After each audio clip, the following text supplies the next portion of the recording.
Kung Fu, monkey style. Hello, this is Richard, and I'm here with the fourth part in our mini-series about Theo the monkey.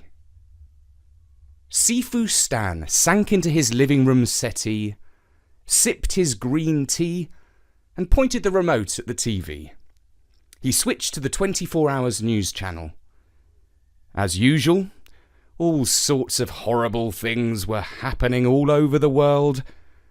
But the one story the national broadcaster kept on coming back to was the fight between Theo and the monkey cops. Of all the images, the rapid martial arts moves of the uniformed monkeys, the famous faces of the soap stars who joined in the fight, the hail of debris and furniture strewn down by Theo and his allies, out of all these wonderful moving pictures, the best was the close-up of the mayor's expression. A mixture of fear and dismay on the face of the politician who had the bright idea to fight monkeys with monkeys. Sifu chuckled. It was hard not to. "A monkey makes monkeys of men," he said to himself. And he wondered if perhaps Theo really could be related to the Monkey King, who had created similar havoc in heaven, making monkeys of even the gods themselves. He was not sure if Theo was right or wrong to do what he did, but he knew that he was his kind of monkey. Not so very far away, at the top of an ancient oak tree in Burbington Woods, Theo was wondering if he had been foolish to create such a public disturbance. "Here I am, enjoying a quiet life," he said to himself. "And then I get all hot-headed and angry and throw my caution to the four winds. Sometimes I wish I did not feel so passionately about justice and fairness and right and wrong.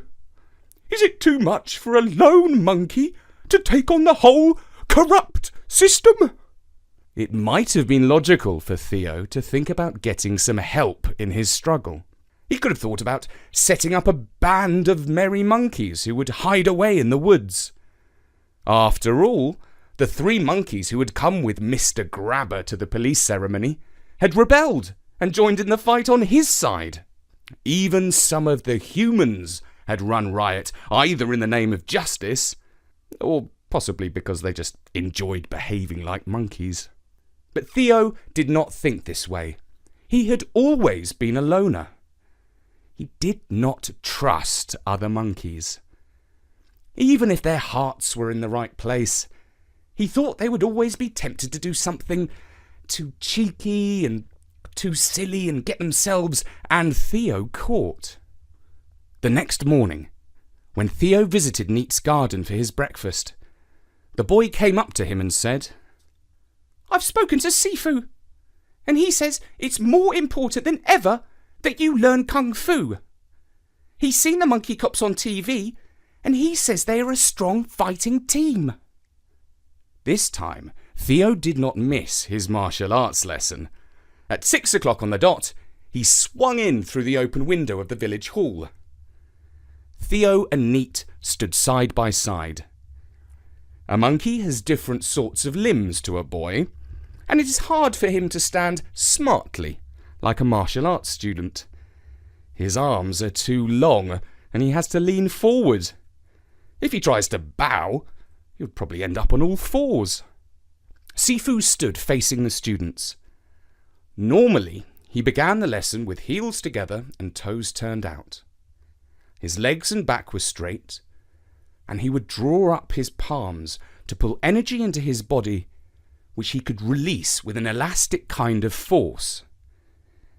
The students copied him, and together they felt a collective pool of power.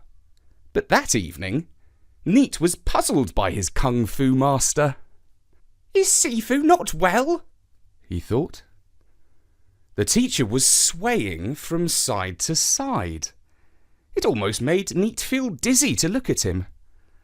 Then Theo started to do the same thing.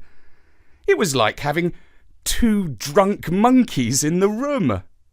This was not a normal lesson. Kung Fu and playing around did not go together at all. Sifu and Theo started to circle around the room, still lolling from side to side. Sifu swiveled his neck and eyes, bent forward and dangled his arms. It was most disconcerting. He was imitating a monkey to take the mick out of Theo. Suddenly, the real monkey hit the ground and rolled over towards Sifu's feet. He would have tripped the master if he had not jumped neatly over him. The opponents both turned and faced each other. Sifu smiled and bowed. Theo put his paws together and nodded. Sifu said, "Neat. You look quite astonished." "What kind of kung fu is that?" asked Neat. It wasn't his idea of combat at all. Everything he had learned so far was about discipline and exactness. "There are many styles of kung fu," said Sifu.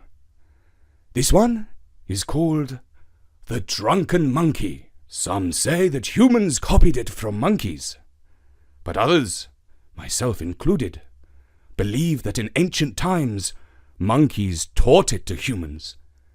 Either way, it seems to come naturally to Theo."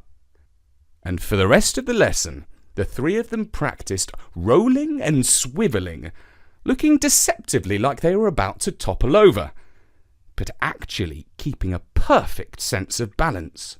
By the end, Neat was starting to understand that it was a slick trick to mislead an opponent and to roll out of harm's way from a strike. It was almost dark when at 7:30 p.m. they ended the lesson and Theo slipped out through the window, up into a tree, across onto the roof of the estate agency next door. At school the following morning, the kids were talking about the news. The monkey punch-up made better viewing than any cartoon show. A boy called George said, "My dad saw a monkey in the village last night. He called the police and they came round and took a statement." Neat did not say anything. He hoped the police would not take the sighting too seriously. Lots of people had monkeys on the brain these days.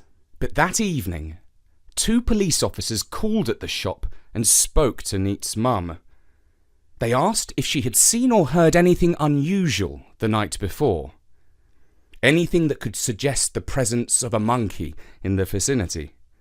She shook her head. "This is a very quiet village," she said. On Thursday evening, Neat and Theo joined Sifu in the village hall for another private lesson. This time they trained in the lost monkey style, in which they pretended to be nervous and uncertain. At times, it seemed more like a drama club than a kung fu lesson, thought Neat. About an hour into the lesson, they were practicing standing very still on one leg, when a tap, tap, tap at the window began to distract Neat's attention. He did not want to look in case he lost his balance. But curiosity got the better of him, and he swiveled his eyes. What he saw made him exclaim, "Sifu, look!" It wasn't very polite to interrupt the master. But what else could he do? A monkey was looking in through the window.